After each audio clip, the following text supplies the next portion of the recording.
I don't know. Hey, Hello, what? everyone. Yes, we are live. Hello. Hi, Fatí. Hi, Rick. How you doing? I'm pretty good. I'm just trying to stay in my lane today. No, this is pretty cool. No, thanks. Welcome everybody to the An Honest Look today. Good afternoon, good morning, good evening, wherever you might be. And we have a special guest tonight, don't we? Oh, I love it. I love to be the guest. Yeah, it's kind of. I know you had an opportunity to do the interviewing of me a couple of weeks ago, and now the tables are kind of turned around a little bit. The spotlight's on you. The spotlight's on me. Now we got to talk about all my dirty secrets. Well. So, where would you like to begin? You want to tell us a little bit, or tell me a little bit? I know a little bit. I know you're from Europe and things like that. But if you want to just tell me a little bit about growing up and where you're from and how Right. the And heck did you I get feel to like the United States? I feel like you got all the different pieces, but you never had them in chronological order. Well, no, yeah, they were all over the place, right? And All and over I, the I have this roadmap on my wall right now of fatigue, but it's so Yeah, it's a lot, and it's a lot, right? How are we gonna do this in 1 hour? Let's try, right? yeah, you betcha. Go for it. Okay, so let's see. I was born in Iran, and that's where my name comes from. My parents, my dad was Iranian, my mom is Italian. So I was born there. I was there the first 6, 7 years of my life. I even went to first and second grade in Iran, believe it or Oh, not. So I actually learned to read and write. I mean, I don't know, can you read and write by second grade? I don't remember any of it, but hmm, I did go to school there. And those years, those first years of my life were actually a pretty tumultuous time in history for that part of the world. Specifically in Iran, there had just been a change of government, the government that's there today. hmm, And that shift happened back then, right? A few years after I was born. So there was a revolution, and there was there were a lot of different like civil, revolutions and things going on. And my dad at the time was actually involved with the previous government, the Shah of Persia. And when he was kicked out of I'm going to make this story very short because otherwise we'll sit here and talk about this for a long time. But long story short, he was kicked out of the country. The government that's there now took over, and whoever was working with the previous government and continued to work with the previous government was considered a political um, hmm, rebel, right? And hmm. so at some point, very long story short, we were able to leave the country. And then in the meantime, also the war Iran-Iraq had started. So I actually lived through some of that in my childhood of being in a city in Tehran where there was a war happening and alarms going off and food was being rationed and we would stand in line and there were certain things we couldn't have. And so I feel like I kind of don't really remember it, but now I'm rationalizing that I probably took in a lot of that fear. Yeah. And eventually, long story short, we were able to leave the country because we had dual citizenship. My mom was Italian and we had Italian citizenship as well. It was not that easy. It took us about a month of going and trying, and we were able to finally leave. And so we moved to Italy. In the meantime, my dad stayed behind. A few months later, he was able to leave as well, which was kind of shocking because at the time it wasn't that easy for people to leave, but he was lucky enough to be able to leave because of his family. So he joined us in Italy. And needless to say, that to go from that kind of setting Hmm. and everything that was happening there to Italy was quite the difference, right? It's Hmm. kind of like landing in Disneyland. In a way, yeah, But I can imagine. literally, Yeah. it was a shock. It was a true shock. Anyway, so my dad came and lived with us in Italy for a little while. In the meantime, we were adjusting to being in another country. I didn't speak Italian, so I had to learn Italian, adjust into elementary school in third grade. There were a lot of adjustments happening. And at some point, once my dad came to Italy, he just lasted about 6 months. He decided to go back to Iran. And when he did that, he was captured. He was captured as a political prisoner. He was tortured, and many things happened in between. He was in prison, moved from prison to prison. We saw him at some point as kids during the summer, and then he was eventually executed. That's really as far as we know, Right. because they didn't really tell you anything. No. He just disappeared. So all I knew at that time, at that age, I was about 7 years old, was that no one could find my dad anymore, and probably something really bad had happened to him. And the last memories that I had of him were of him being in prison and really looking like he was being tortured.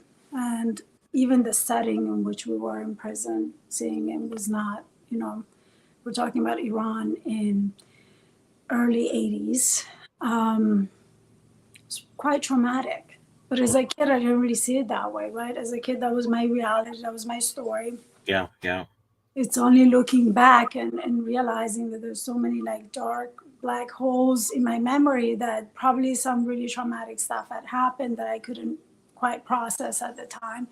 Well, who could? Because you're so young, right? Yeah. Right. Yeah. I mean, I feel like even the adults in my life couldn't quite help, process it themselves, right? So a lot went unprocessed, and a lot went, a lot of the surroundings, of my dad's death were mysterious, wasn't very clear what had actually happened to him. And I think that when you lose someone that you really love, you hold on to any hope you have. So I feel like I spent years of my life thinking that he would come back, that he had escaped, that he was somewhere, that he was going to show up again.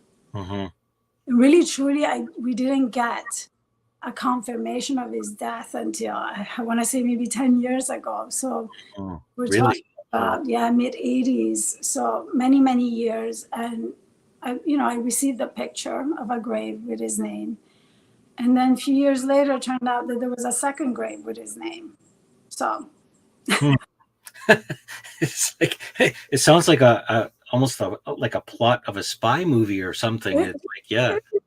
I mean, movies come from somewhere, right? Yeah. Movies come from somewhere. So Yeah. that was a little bit of the beginning of my life. It's quite, I cut through a lot of stuff, but it's a traumatic moment. There were a lot of things that, I think in the first world countries we would consider unacceptable or like unimaginable, but those things do happen. A lot of it was uncovered more recently with everything that was going on with that woman that was killed. Those things were happening back then too, and they were repressed for almost 40 years, right? Absolutely, yeah. So just because we don't know about them doesn't mean that they weren't happening. Then those of us that live there know that they were happening, right? So that was the first years of my life. And then I always say I was so blessed to have this unique situation where I was also half Italian. And so when we moved to Italy, we had our grandparents there. My mom is an only child, so we didn't have that much family. And that was a big change too, because all of my family was from my dad's side. He had 4 brothers. He has 4 brothers.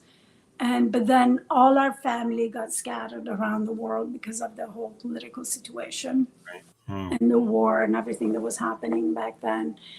So we kind of got scattered. I started my life with having a lot of family around, and then ended up in Italy. It was just us.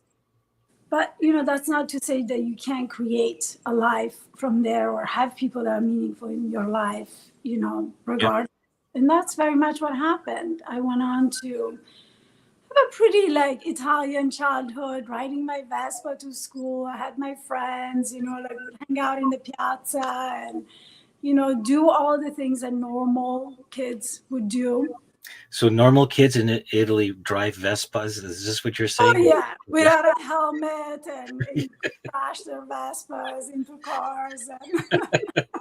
And yeah, when I think about myself in those years, like middle school, high school, and I have a son that's about to go into middle school. I'm like, oh, Oh, wow. Yeah. I remember that, right? As a parent, now I'm like, oh, wow, now I know why my mom worried so much, Yeah. but I was very much a rebel, right?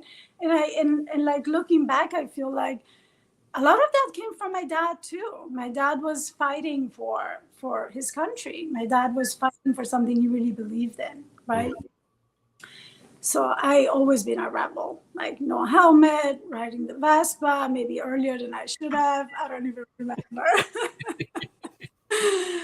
But yeah, I lived this stereotypical Italian lifestyle, and it was, it was a pretty good life. I think we had a pretty decent life.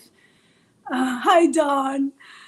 And we do it in style. And you know what, talking about style, and that's a little bit where the seeds were planted for me. I remember when I first like got integrated in in school in Italy, and like, my mom had me dressed like an Iranian girl. Oh, really? That became a thing for me. It really wasn't like, it was like a doll. I had all these dresses because, we had to cover up. Like when I was, in the sixth grade, I was 5 years old in school. I had to cover up my hair, and I had, to cover up. Like I Yeah. had like brown shirt and pants, like everything was dark. Yeah. So what you wore underneath, like people just get crazy underneath, right? So when they're indoors, they have like nicer outfits. So my mom had all these dresses, and I remember like it became a thing because I would be made fun of because it wasn't stylish. It wasn't what was in, right? And I started like kind of resenting her, wanting to kind of dress more like a European girl, like an Italian Yeah. girl. Yeah. Like your environment. Exactly, like my Yeah. environment. And my mom, fought me a little bit. I mean, we can get into my mom in a minute. We can also get into my dad as well, because now I'm just giving you the history, right? Yeah. Yeah. But yeah, and then we happened to live in this house where there was another family. We were renting from them, and they had a girl that was about a year older than me. And her and I became best friends. She's still, I consider her like a sister. She's still there in that same Great. house, Italy. I see her every summer when I go back. Her name is Julie. She really is like a sister to me. And I always say, if it wasn't for her and her family, I don't know where I would be. Because for me, that was the very first time that I had an opportunity in my life to have that contrast, right? Of seeing what my life was like with, the tragedy that had happened to our family, with my dad being killed the way he was killed. And also, growing up was rough. Growing up was rough. I could really sit here and point fingers on my mom. My mom didn't do this. My mom didn't do that. We're not going to go there right now. I don't think we'll have time. But like, I had, I had disagreements with my mom. I had, I think my mom was, given some pretty tough cards, dealt some pretty tough cards, and like was left with three children, young children. I was the oldest one. My little brother was 3, and then 5, and then I was 7. And she just had to figure it out. So it wasn't, and I think that information wasn't as available as it is today. And I know today that she did the best that she could. At the time, that's not the way I saw it. At the time, that's not how I experienced it. At the time, it felt really difficult. Also, the way that my family grieved felt really difficult because my mom was very angry, right? She was very angry that my dad chose to go back once he was safe and he was already, with us. He made that choice. He chose them over us. So, listen, I've done a lot of work on this, obviously, like really understand it, but as a 7-8-year-old, it was really difficult for me to grieve my dad and also witness how my mom was grieving. And the grief became very lonely. I think we each just grieved in our own and learned to not talk about it, learn to just be with it, but like not share it.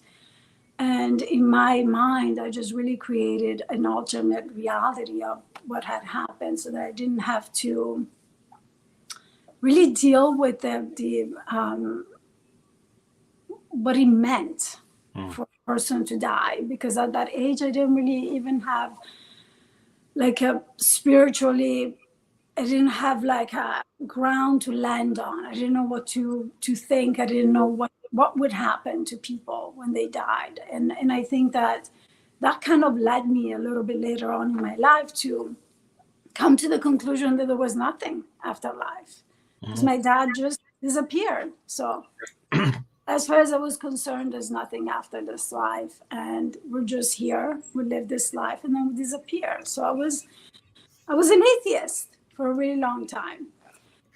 And yeah, and then so after that I went on, I finished all my studies there. I went to high school there, but along the way I suffered a lot. I had, because of, I think, the lack of processing of this really terrible loss that I had of my dad.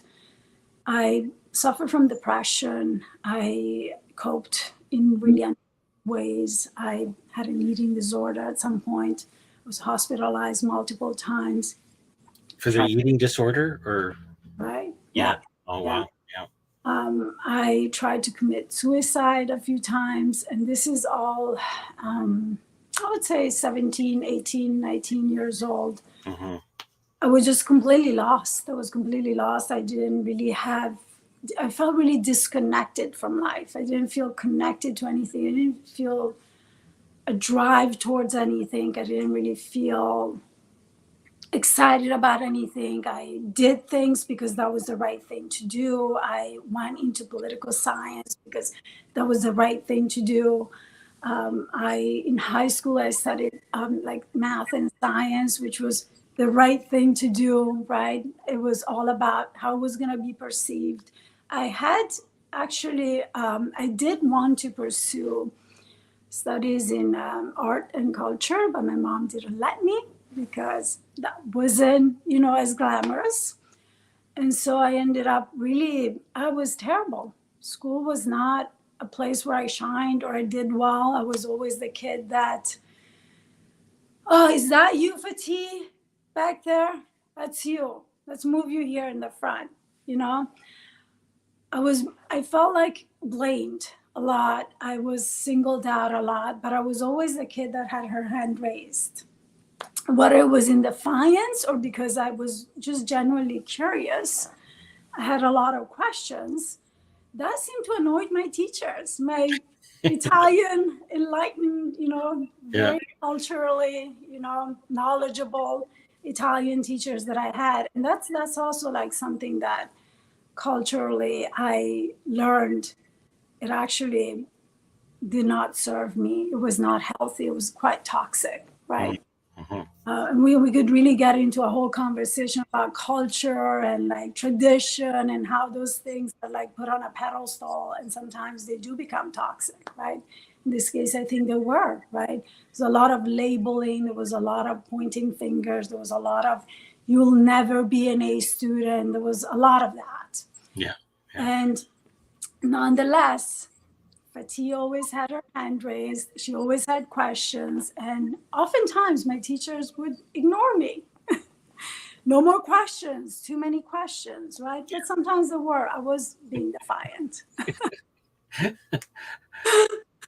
I mean, when you think about it, though, like the cultural shift and the isolation that you experienced, and then how that isolation just kept creeping into your school, and even the words like rebel came up, defiant came up in the conversation, right? Loss came up, and then here you are, 17, 18, and now you're fully demonstrating it. Yep. I'm not going to wear a helmet. I'm going to do all the dangerous things for me. I'm going to try anything and everything. And then if you find out about it, I'm going to still do it. Oh, yeah. Yeah, absolutely. I was a huge rebel. And, at that point of my life, around 18, when the eating disorder got really bad and I was literally hospitalized, I was finally, my family took some steps because the doctors gave him no choice. I started therapy with a psychoanalyst. And actually, I will reach out to him one of these days because that relationship changed my life. At first, it was a little bit interesting because I felt like I'm just laying there and talking. The guy is, I don't even see him. Oh, yeah. He never says anything. So I'll be like, I don't know about this. Yeah. But guess what? When someone just stays there and listens to you for months and months and months, when they do speak, Mm. it really resonates. It really stays with you. And he did. He did speak because one of the things that was happening was that I would go see him. I would go see all the specialists, and I would get better. Yeah. And then I would be thrown back into my environment, Mm. and I would relapse, right? Yeah. And so I didn't know any of this at the time, but they all understood that the problem was the environment, right? So initially, I moved out my mom's house. I went to live with roommates. That was fun, but I still didn't feel good, right? Because it was stuff that I needed to work on. So anyway, long story short, I continued to see this psychoanalyst, and at some point, my cousin, one of my dad's brother's daughter, who lived in DC, came to visit me in Bologna, which is where I was raised in Italy. And she made a proposal. She was like, hey, why don't you come to DC for a year? Because right around that time, I was studying political science. The European Union happened. Okay. And I had studied English for I don't know, 8 years in school, and I knew zero. I couldn't speak, right?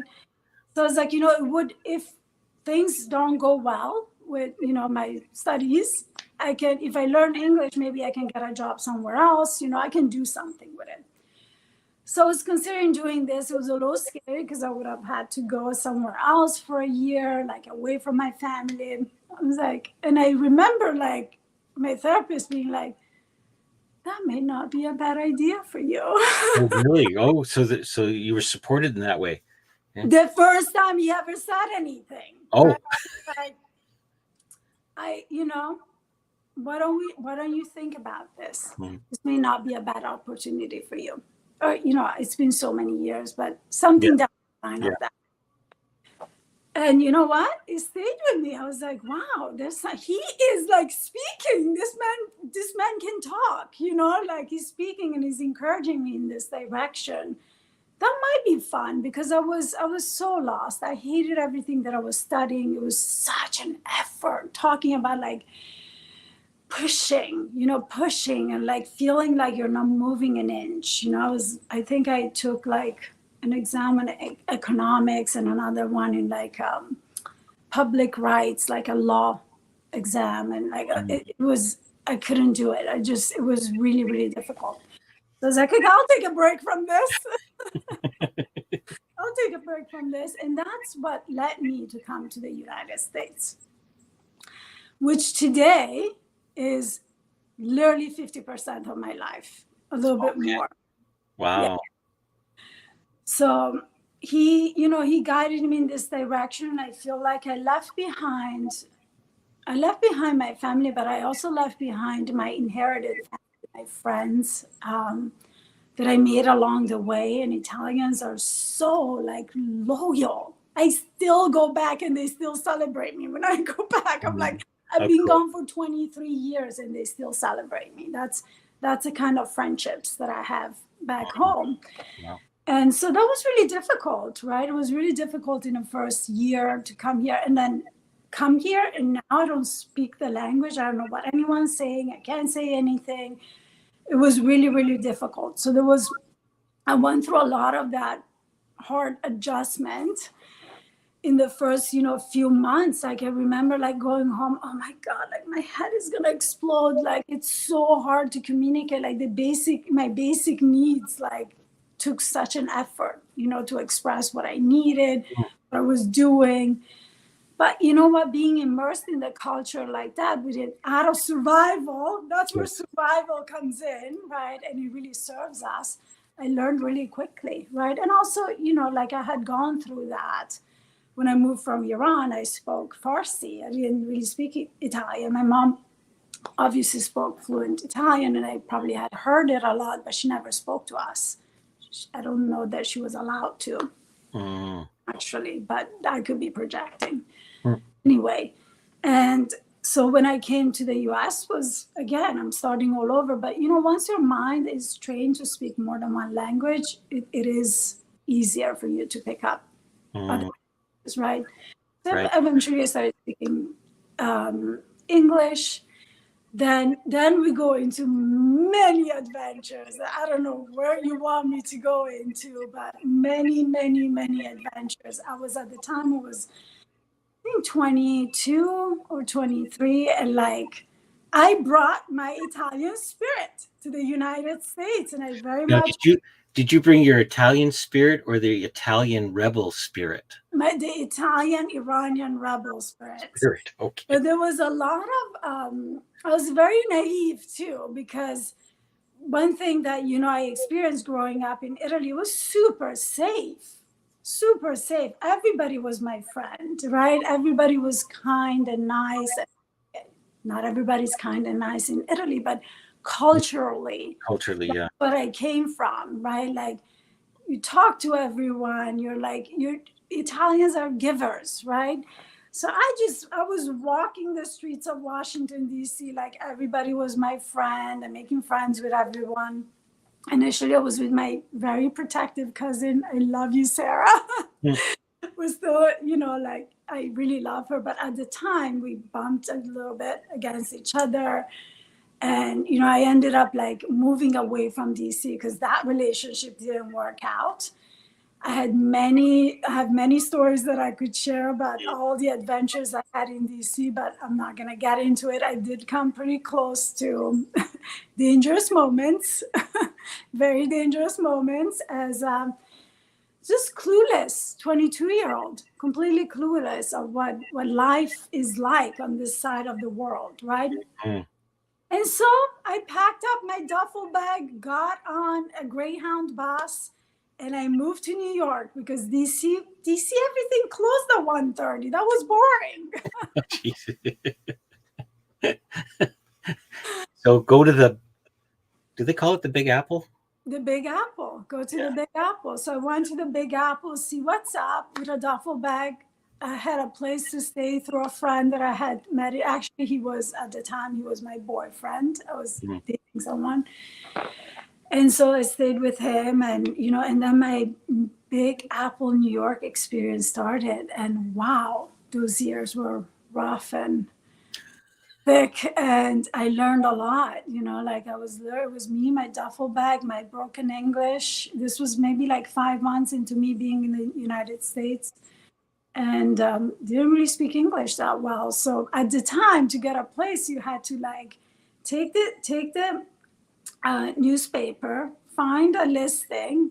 Craigslist, it still exists today in a digital form, but at the time it was like a paper. Yeah. And then you would call, but because my accent was so thick, no one would ever call me back.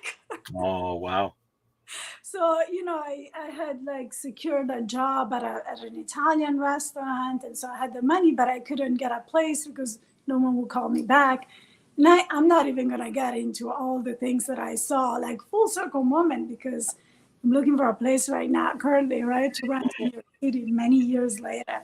Different experience, different circumstances. But so I was literally walking the streets looking for, there would be stuff posted on poles or telephones. Do you guys remember the public phones? Right. Yeah. There would be, and then you would rip the phone number and call, or go to the laundromats. The laundromats were the best place to either freshen up or pick a phone number and call and see if you can get a place.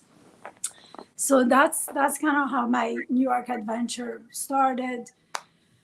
And, I learned so much. I learned so much from being on my own, finding myself, finding my way.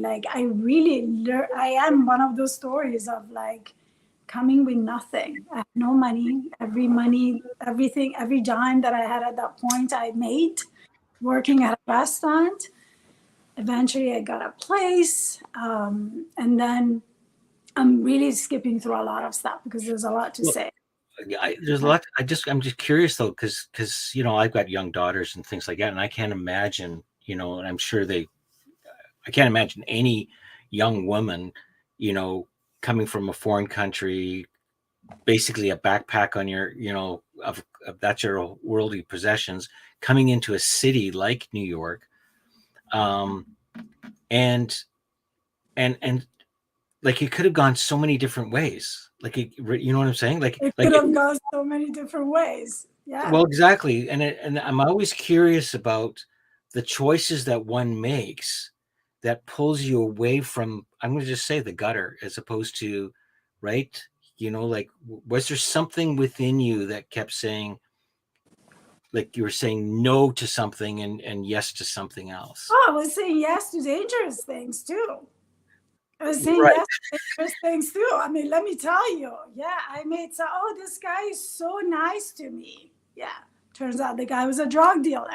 Like Yeah. I said yes to a lot of things, but now with the eyes of today looking back, there was something or someone protecting me, but also it was my energy. My energy was so pure, and I was so excited. There was some freedom in like being just on my own and having left behind all the things that really, to be honest, were connected to my family, right? To my family dynamics. Like I didn't really get into any of that, but it was very toxic, right? So was it like a reinventing? Like, did you find It was yourself it just was like a blank slate. It was a blank literally slate? a blank slate on my own terms, and it was not easy. There were days that I would walk down the streets of New York crying because I didn't know what was going to be my next move, where I was going to live, how I was going to survive. But you Mm, know what I did? yeah.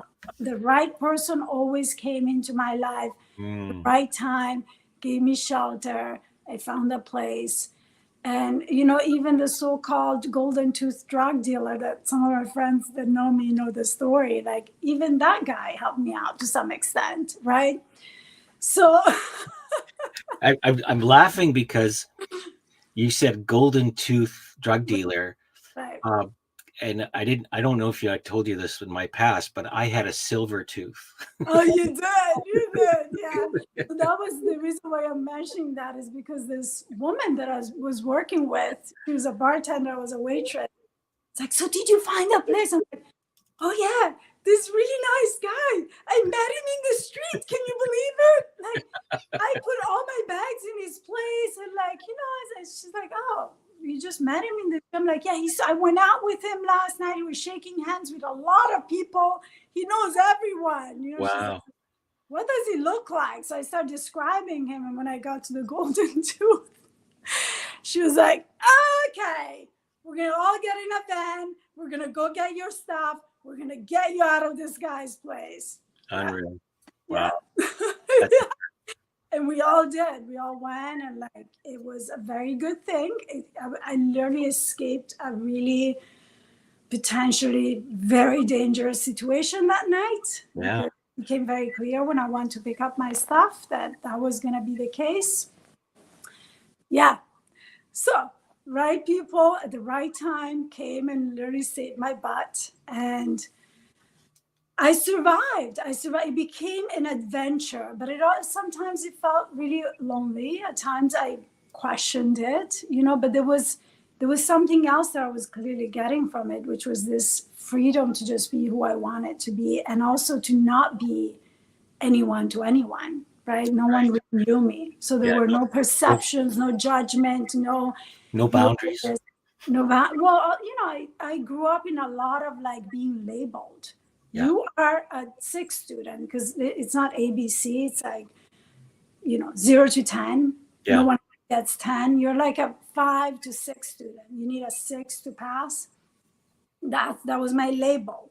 Mm, And so coming from that and feeling like I could be anyone that I wanted to be, and in a place like New York City, right? There was an energy to it that really like was healing for me. It was very healing to be able to just start over on my own terms. And then about a year later, I was looking for a new job. I walked into a restaurant, and I saw the scene that I saw next will forever be with me for the rest of my life. Because even though I didn't recognize it in that moment, I know today that I met my soulmate that day. I met John, who then later, that he became the reason why I got that job. He later confessed that he was like really pushing for me to get that job. I got a job at this restaurant. We, started dating. He became my husband. A little while after, I think maybe 2 years after we were dating. And he will always be the love of my life.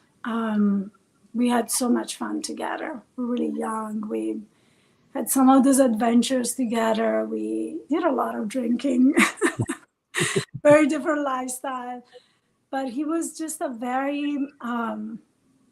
he was the light in my life. He was the first person that came into my life and saw me, like held that mirror in front of me, and he was showing me a different side of myself that it was very, very unfamiliar.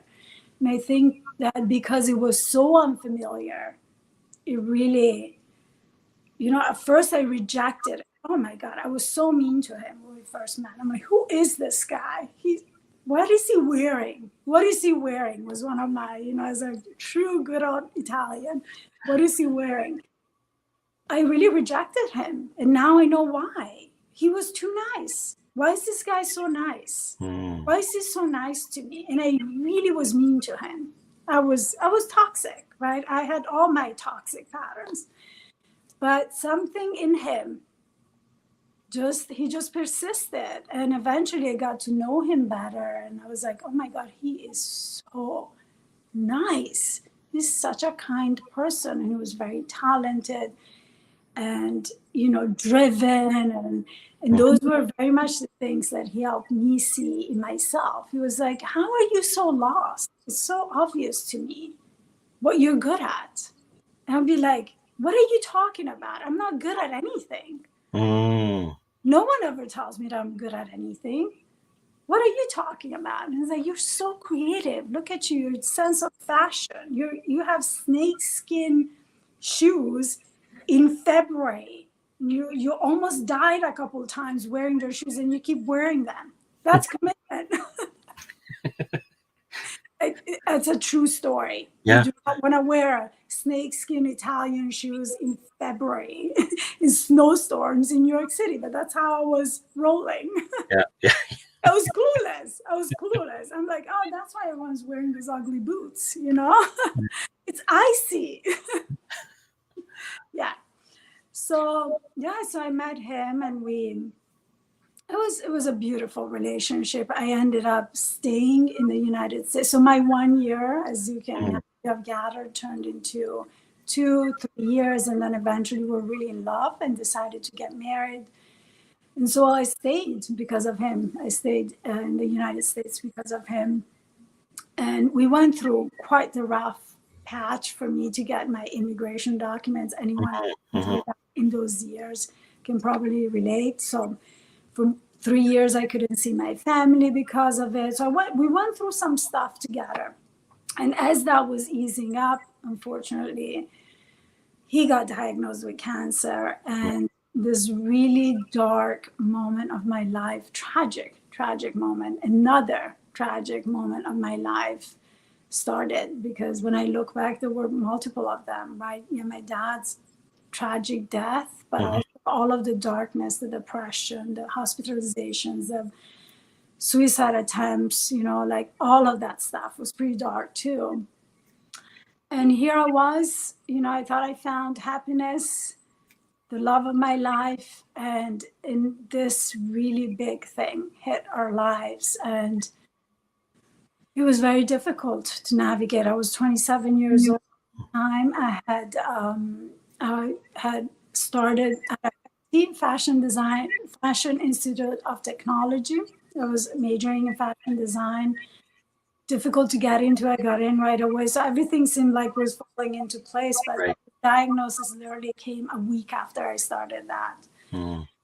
And so we went through that together. He ended up doing treatment, went into remission, and then recovered for quite some time. During the recovery phase, things were looking up, and we felt like, oh, he got so lucky. It wasn't a very aggressive cancer. And lo and behold, within a year of his remission, he got diagnosed with colon cancer, late stage. Oh, okay. No treatment. And and that was the beginning of probably, I would say, the most difficult time of my life. Like, where I was actually conscious, an adult, where I understood what was about to happen and really lived through the fear of, what are we going to do? We have to save your life, looking for different treatments, flying all over the place, trying to, change this diagnosis. And, I think that was the first time actually in my life and his life where we experienced the power of the mind, now that I look back, because it was a long stretch of time of 8 months where he did not believe that this was going to kill him. He did not believe that this was a death sentence. He thought that he could beat this, and made many different changes in his lifestyle and the way he ate, and really his attitude was really up. Yeah.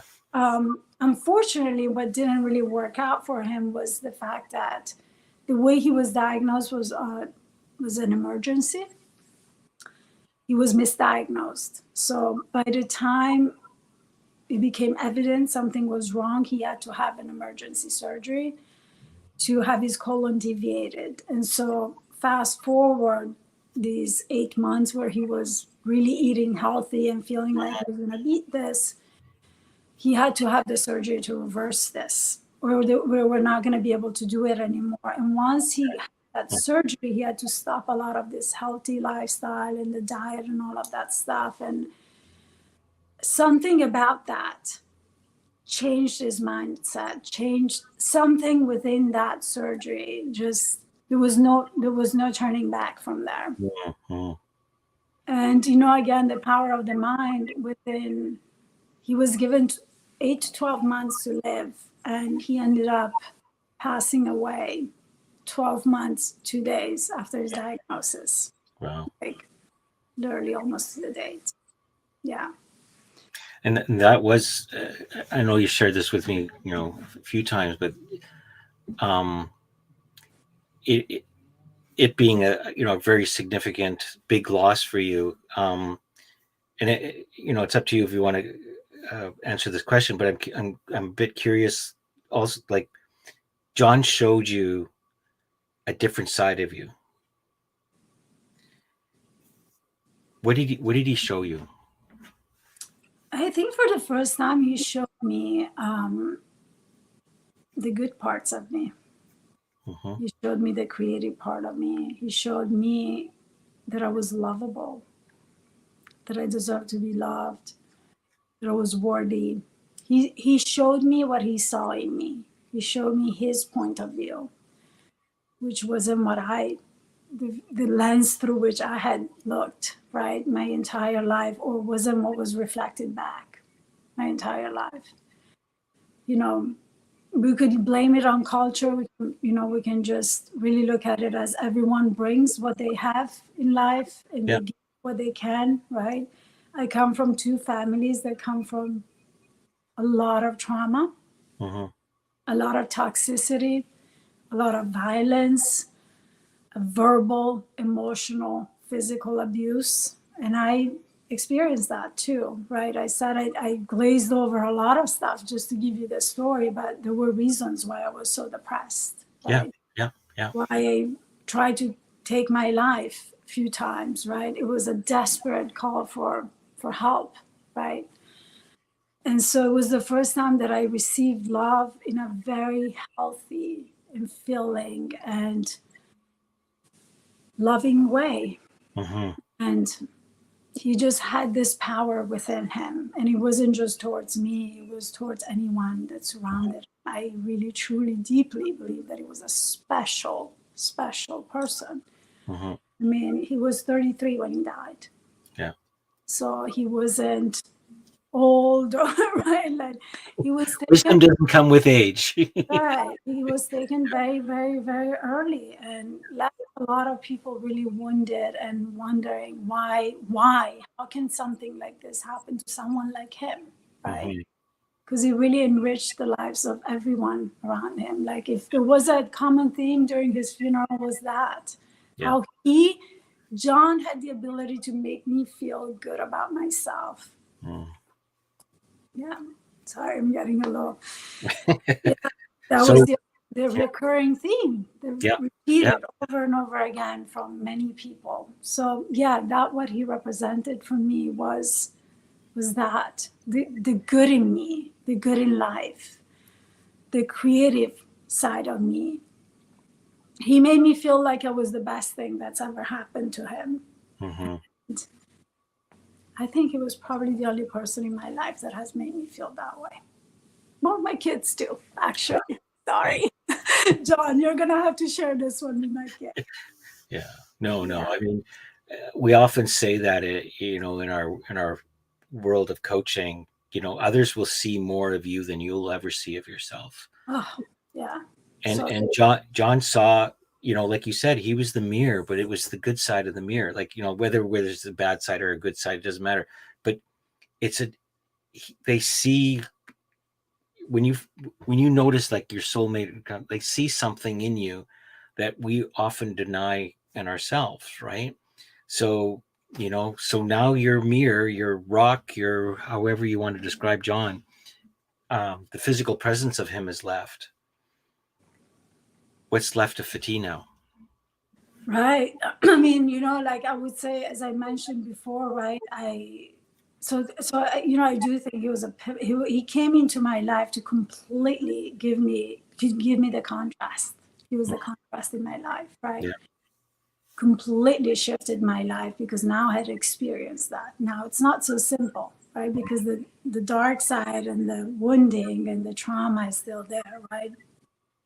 But what shifted in me was what I went on to experience. Not only the moment that he died, I had this really, really powerful experience that I just realized maybe like 2 years ago that it was an out of body experience.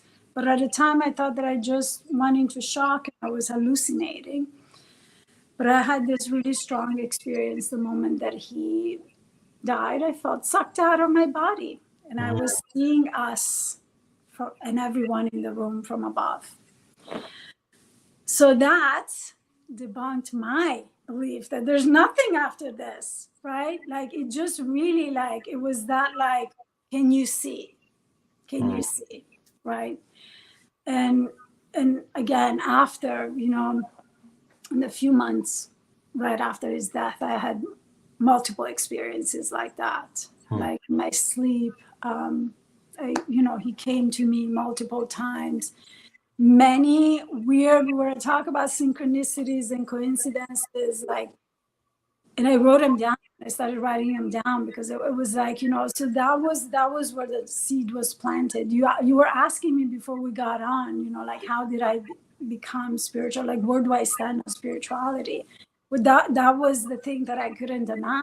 I was like, no, no, no, no, no. Like it's not over. He's still Yeah. here. I can sense it. Like, Yeah. he's communicating with me. So that was the first shift from like being an atheist into, oh no, there's something after this life. And very much kept me afloat for the few really, really, probably the darkest years of my life. Mhm. They came, like a couple years, lasted for a couple years. I also had some PTSD from the experience of watching him die that I ended up having to have addressed through EMDR. So I was seeing a therapist, bereavement groups. There's an organization called Cancer Care that literally saved my life. Mhm. I saw that therapist for 10 years after that. So I had a lot of support. And that's, like if you want to get back into where I am today and where that started for me, started there. Mhm. From the personal experience of, I can't do this on my own. the support system I have right now is the only thing that's keeping me alive. And Right. it very much felt that way. The bereavement groups, the one-on-one sessions that I did, and then, the EMDR like really helped because I was at a place where I was completely paralyzed by memory of him dying, like freeze and not able to even like move. I could be in a public place and I see someone with blue eyes and just start crying and not be able to even move. So strangers would get me off the train and calm me down. So I had no choice but to address it. Mm-hmm. Yeah, and those were very much the years that I started experiencing, like, do you want to call it self-development therapy, really looking at myself and looking at the patterns that were not serving me and learning how to reframe things, learning how to look at things from a different perspective, which, when you lose someone that you love so deeply, feels really impossible at first. Mm-hmm. And grief is complicated. Grief is so challenging for all of us, and it's not just how we process grief, it's like what happens around you. Yeah. When the person's no longer there, like, things can crumble, people can drop out of your life. We all grieve differently, and we may not meet anymore along that path. It may last forever. People may come and go. And so there's a lot of little losses within a big loss that happen. So I went through a lot of that for a couple of years. And then 2 years later, I ended up meeting Fred, who is now my ex-husband. He's the father of my children. And he and I shared a really difficult childhood story. Like, he comes from, it's not for me to tell his story, but he comes from a very difficult to his dad died. And I can say this, right? When he was 8, also, we're both 8 when our dads died, and also in a tragic manner. So when he came into my life, I really felt like, finally, someone that can feel my pain, can really relate to me, right? Somebody that can understand me. Somebody that can understand my loss and my grief, because grief in my life until then, with my dad, I had to hide it and I didn't know how to process it. I know that I saw a therapist for a while, but I don't really remember much about it. I also know that I went through a period where I wouldn't talk much. So, the grief with John was also layered by all the now again, knowing what I know about trauma, by all the unprocessed grief with my dad and the trauma around his death.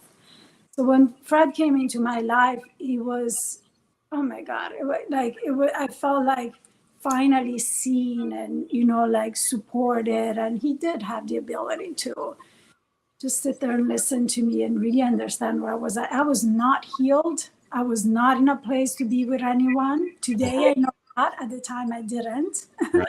Yeah. But he really held space for me, and I will always appreciate him for that. I will always be grateful for that, for all that we shared.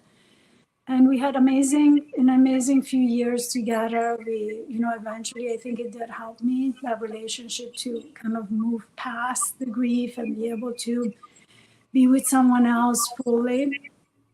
And then, we had Luke in 2012, about like 4 years into our relationship. And then our daughter, Blake, born a couple years later. And then where do we go from here? How did I get to be divorced? Listen, when I think back again, I could play the blame game, and I'm not going to, because that's just not the me today, right? You listen to me telling my story, even, which I did in December, it's going to sound like a very different story, because I am constantly working on myself and evolving and changing my lenses. Absolutely. Right? Yeah. Yeah. And so I'm not going to say any of that, but I'm going to say that, sometimes when we evolve and grow and process things and leave those things that were holding us back or were traumatic behind, we come out of it on the other side changed and different. And sometimes you just grow apart in that sense. And if there is something that is going to challenge that, is parenthood, right? Mm-hmm. That challenges anyone, even if you don't have the trauma that I had and the history that I had. Becoming a parent is a huge step, and it's a challenging one. It's like it's a shift, immediate shift of identity, and everything in your life changes, and you're trying to figure your way around it. And so, if you have unresolved stuff in you, and you're also trying to be in a relationship, chances are things are gonna clash at some point. And so, I'm gonna leave it to that. It kind of very much we drifted apart, but I'm gonna take ownership of a lot of it. A lot of what was happening for me, which I think at the time I was pointing fingers at him. And I'm not saying, and with this, I want to make clear that I'm not saying that the other side doesn't have responsibility. We all do, right? But a lot of what was happening was I recognized how miserable I was inside, how unhappy I was. Maybe I put the blame all on him at some point, but a lot of it was about myself. I did not like who I was. I did not like how I felt. I did not like what I saw around myself, in my surroundings. I did not have fun in my life. I did not feel connected to my kids. I did not feel like I enjoyed my life, that I didn't feel fulfilled. I didn't know who I was. I didn't know where I was going. I didn't know what I was living for.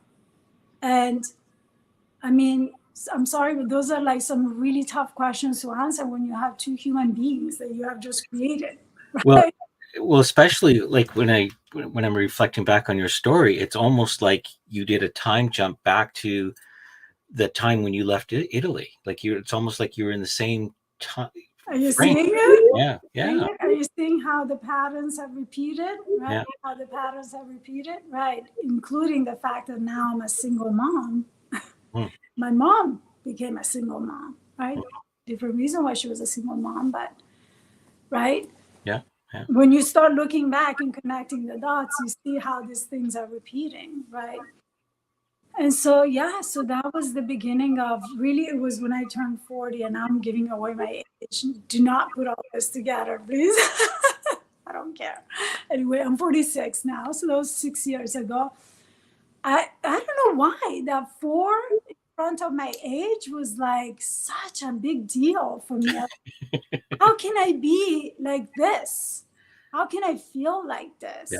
Yeah. I think part of it is also what most women go through. It's not just now you're in a different role, different identity, different responsibilities, different way of your freedom goes away. Different body. My body was different. Like my hormones were all over the place, right? So there were a lot of things that were happening within me that I was like, I didn't recognize myself. And well, then what about your expectations too? Like it almost sounds like when you reflect back on like with all these losses and changes and all this, like your expectations, like you woke up 40. I woke up 40 and I was like, I do not like this chick. It's like what the hell happened? What happened to my life? I remember thinking that, and I'm like holding my daughter, like I have 2 kids, and who is this person? Who are my friends? Why am I friends with so and so? Who is my husband? Like I really started this process of questioning everything. And there was something within me that realized that, you know what? I have to pull my sleeve up and start doing something about it. And the place where I started was the place where I felt the most unrecognizable, which was my body. Like I was like, oh, I always felt pretty confident in my looks. I'm fortunate like that, but like I was not feeling that way, right? And also I had a lot of aches and pains. I was like, I feel like I'm like 80, like, so it was a lot of that. I've always been fairly healthy. So I was like, we're gonna have to do something about that. And really my journey of transformation, like radical transformation, started from my physical health. So like I started working out, I started, like really making that part of my lifestyle. As that got better, my confidence grew. Mm-hmm. My, I proved to myself that I could do something for myself as drastic as that, because I had tried to work out my entire life. The gym was not something that I like to do, right? I never worked out. I was blessed with having, a decent body and, being an attractive girl, right? Then now I had 2 kids, and it's like, well, this is just not going back to the way it was on its own. What am I going to do about this, right? But, that shift in my physical health and like physical fitness gave me this level of confidence that really helped me see things differently, right? I was really like walking around feeling differently. And from there, like I started getting into self-development. We started doing couples therapy, all sorts of different things. But that really, and how I got myself to work out, everyone, listen to me, was a hypnosis meditation that I listened to every night. I love exercise. I love my physical fitness. It was one of those that someone had suggested to me. I was like, you know what? I have nothing to lose. I've had more gym memberships that I can count on, and I never go, right? So I did this hypnosis, and lo and behold, I've been exercising full time ever since. It's a number one go-to thing that I have, that I know that the person that I am, I need that outlet. I need to release energy that way. Well, So to the point where I think it's one of those, it's a deal breaker for you, in the sense of, like, we've had talks, and you said, I've got to end because I've got to go oh go. Yeah. It's like, we can't do this anymore. We got to go. Right. I got to go. Yeah, because along the way, I also discovered, as my divorce started, that a lot of the anger and resentment that I had at the beginning, because I'm not going to really get into the details of that. It became very contentious, I can say. And it still is not a great relationship. And I can say that too, right? So there's been a lot along the way that I've had to process and deal with. And a lot of it had to do with anger and like resentment. And I was like, oh, you know what? This boxing class was awesome for this. Like, it's much healthier than just sitting there ruminating, or like picking up the phone and like, like just talking about him and being angry and rehearsing, right? Not only like people get tired of listening to that. I got tired of listening to myself, right? So going to the gym oh my God, I was like going like 7 days a week. It really helped move a lot of that anger out of my system. And once that was out, guess what? All of these beautiful things started dropping in my life. I started meditating.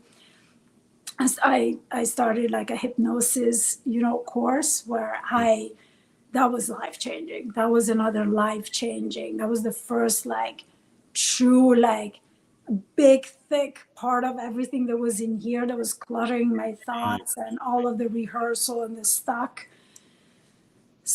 energies and experiences got moved. I always say I did like 4 months of it, 4 months of hypnotherapy.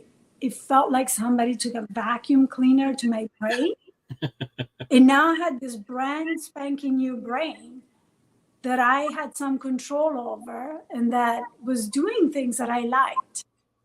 So that was the difference, right? Chaos and like not really knowing how to process my thoughts, and like they were running my life. My mind was running my life, right? Like Joe Dispenza says, the body was the mind. Because I know, like your business was had defiant in it, didn't it, or something like that? It's just interesting, because what I'm hearing from you in this shift is you were doing things in the past out of defiance, and now you seem to be doing it more out of a desire. Right. Right. I, I mean, I, I'm not gonna say I'm not a rebel, and I no, can no, be no. But defiant sometimes. yeah, And I'm not a rebel. And that's the thing, right? That was a really actually recent reframe. It's I'm not a rebel. I know exactly who I am and what I want and where I'm going, and I'm not afraid of saying that. You mm-hmm. want to label it rebel, that's on you. But I know my truth and I'm going to speak it, which is Nice. very different, right? It comes from a different energy and different, it's positioned very differently than like, I'm just going to rebel no matter what. No, no, no, no. This is just who I am. And I've intentionally chosen to be this way, or there's intention behind why I think what I think, right?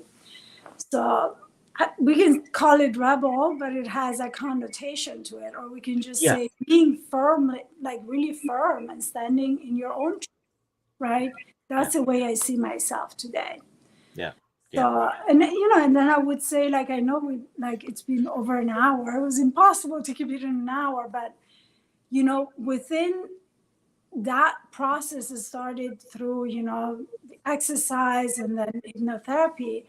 I started this process of self-development. Like I started digging in inner child work, which also came to me thinking, oh, I'm going to do this course, Mm. learn all of the latest timeout techniques for these kids that don't Oh, listen to me. And it turned out to be all inner child work. It was all about me, right? Yeah. And this was during the pandemic. I skipped some steps. So anyway, this process happens. My divorce starts summer of 2019. My ex decides to leave. We're not going to get into that. Anyway, it was difficult for my kids to process the way it had happened. And I had a business. I had an e-commerce, fashion defiant fashion line. mm, And all of these things that I had to all of a sudden juggle, raising two kids on my own in New York City, the e-commerce, the divorce. Now I have a lawyer, and now they want all this stuff from me. It's like, you think you're paying someone, they're going to do it for you. No, they want stuff from you constantly. So my divorce process started, and that was the start of almost a 4-year process. mm-hmm. And shortly after that, guess what? The pandemic hit. Now I'm in a divorce, raising two kids on my own, pretty new, because I had help before that. We had a nanny, and my ex was helping me, and now I'm just doing it all on my own.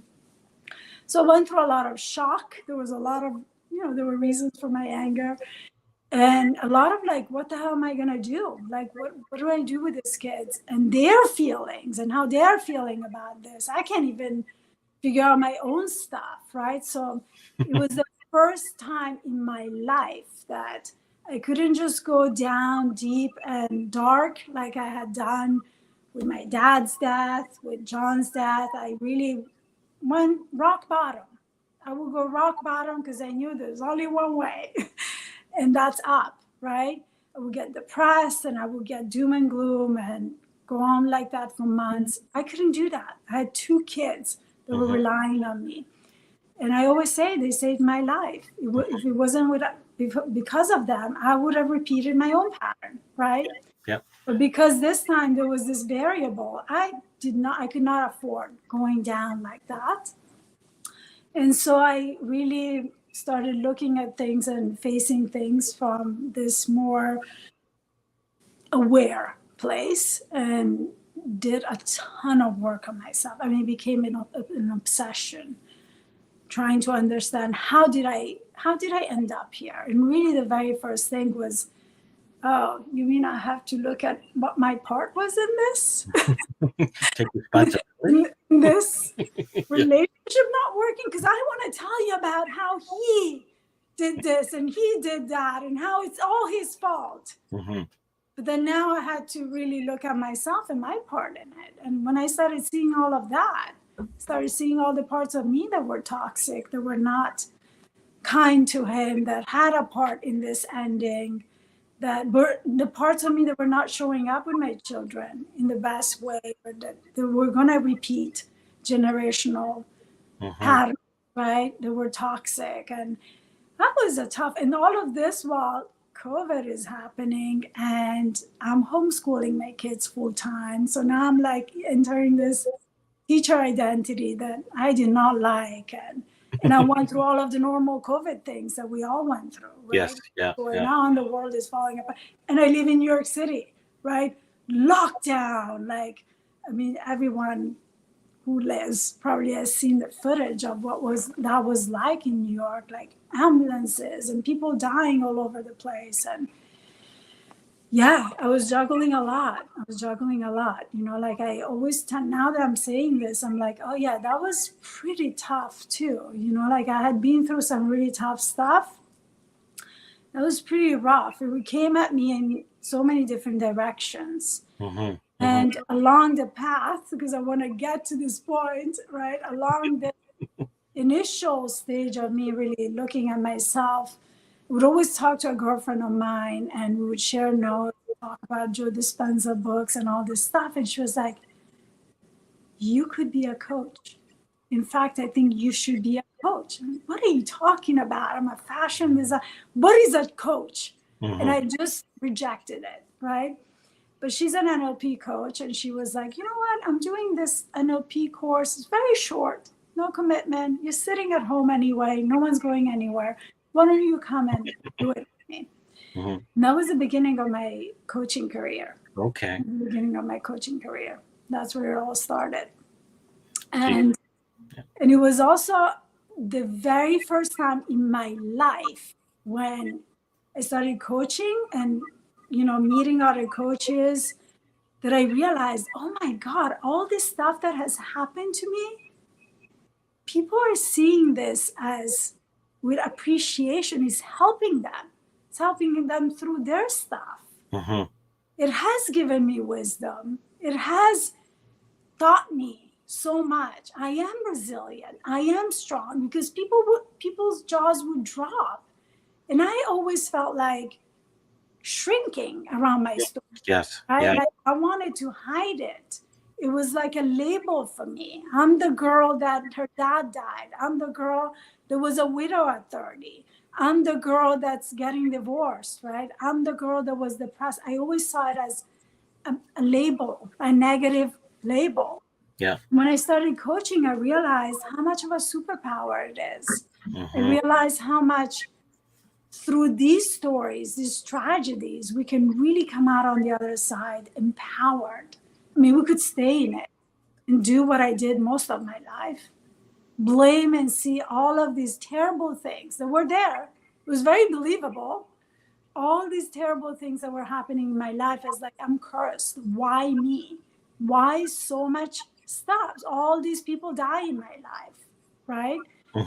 I could have stayed there, or I could do what I do today. Use that to help others feel seen, heard, see how they can turn that into power, how they can turn that into their superpower, frankly, how they can grow strength and resilience from it and change the narrative. And that's another recent thing for me. It's like, yeah, I don't need to keep doing that.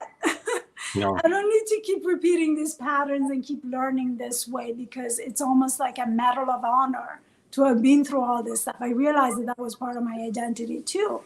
I actually kind of want to not be that girl anymore. Like, I want to take all that wisdom, but I want to have the other part of the story, right? I want to have the story I want to have the happy ending.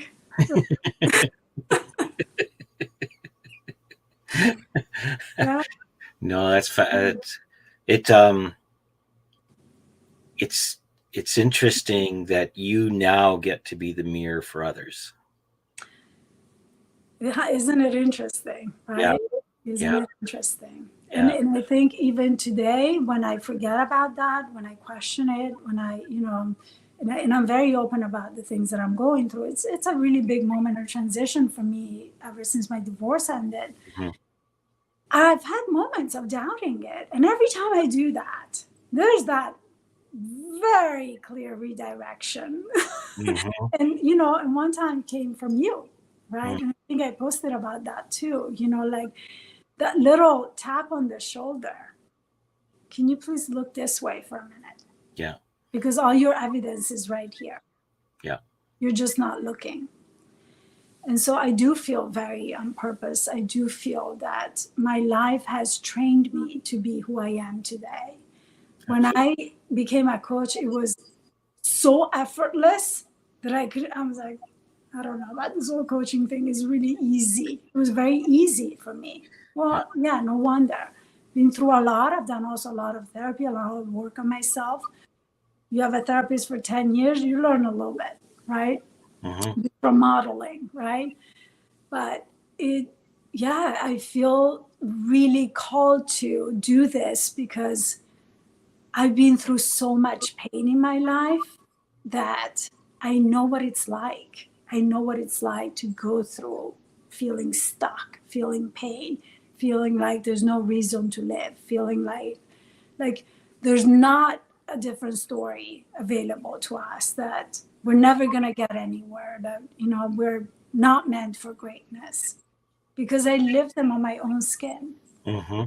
And I if you had told me back then that I would be talking about it the way I am today, I wouldn't know who that person is. Yeah. No, I would absolutely. probably I would probably not listen. Yeah. Right. So yeah. No, you're definitely a testimony for possibility. You know. Possibility. Yeah. Yeah. And um, and that's why we have our stories in that sense. That's why we have our stories. I mean, when you can really do this exercise of looking at your life from, and I do this with a lot of my clients, just really taking that bird's eye view, overview of your life, you can start connecting the dots and see where everything in your life has led you to where you are Where today. you are today. Absolutely. Everything in your life. And it's almost like I was literally meant to do this. And whatever else it is that I'm going to do next, right now in this moment of my life, this is what I'm meant to do. And I know I'm really good at it because guess what? I've been there. I can raise my hand multiple times and say, yeah, I've been there. I know how hard it is. And I know that you can come out of it. And I know that there's a different story that we can create from the exact place that we're in right now. Yeah. We can create a completely different story. Yeah. I also know that, which I didn't know when I started this process. And and like with all our stories that we hear, like every one of those moments seemed like it can't get any worse, right? And it's like, oh shit, it just got worse. But here you are, like you're still here, right? And you said, like I recognize my resilience, recognize my power, and yeah, I want to thank you for being very vulnerable today and Thank you. sharing some of those pieces that I could put back into the Yes, so many pieces, and like there's obviously so much more. I didn't even get to talk about my beautiful children and how they teach me so much about myself and the unconditional love that I get from them, and what an honor it's been to fully embody this role and connect with them on their level, which is the level that we all should be at, right? uh, Yeah. so much so, like Yeah. and I thanks Don for Thank you, Don. I there's one image that's going to stick with me from this one, and it's little Fatí in the back of the room with her hand up. Little Fatty in the back of the room with her hand up, and you know what came through, like what I kept hearing in my head all along my life, and all this stuff kept happening. I didn't die. Mm-hmm. I didn't die. And you I know did. what? That's something that I use as a coach. Are you Mm-hmm. going to die from this situation? My wisdom, my 7, 8-year-old wisdom, got me to look at the world like that. Well, Mm-hmm. I'm not going to die from this. So Yeah. seems a little grim, but like sometimes we can really behave like we're about to die, right? And it's like, truth be told, we're not. No, but it's that childlike curiosity the need to get answers, you know, and it's to me it's like a symbol of I'm here. Hello. I mean, you know, I remember reading a few years ago Vision's book, The Code of the Extraordinary Mind, where he's like talking about this and like questioning things. I was like, oh, that was me. Yeah.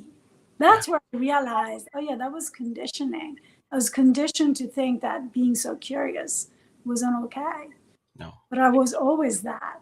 I You're was right. always that kid. Yeah. I always had those coaching qualities. Be curious. Well, welcome back, Fatí. Thank you. Thank you. It's good to see yourself. All right. Yeah, All your right. authentic. Welcome back to myself, right? Because that's where we're all going, right? Back to That's our. where we're all. That's what it's about. Is about taking the layers off, and yeah. So life begins, and I'm sorry I'd like to continue, but I know there are other things that. We can't because I have to go pick up my kids. Exactly, like I said, life is carrying on regardless of what we think. But no, thank you, my friend. It's been a real pleasure um, to have gotten to know you well over the last couple of years, and I know from my personal viewpoint the remarkable evolution that you've had over even just in the short period of time that I've known you, and you are remarkable. And reach out. Come on, New York. Reach out to you. I mean, no problem. No, reach out to you and get to know Fatí a lot better. Yes, He's a reach great out coach. to me. Yeah. Yeah, you know where to find us both. And Yeah. thank you for holding this space for me, Rex, so beautifully. Like you do Betcha. every Wednesday. Love you. Love you all. See you soon. I'm not going to do the host thing. I'm going to let you do it. Well, okay. Well, if you like and share, if you like this podcast and anything else that we've got over. This is number 76 episodes. Like we're well on our way. The year I was born. Really? Yeah. So no, that's cool. And yeah, reach out to us and subscribe, make comments, email us about ideas or any questions that you have.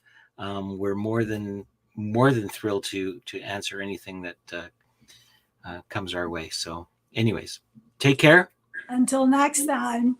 See you all.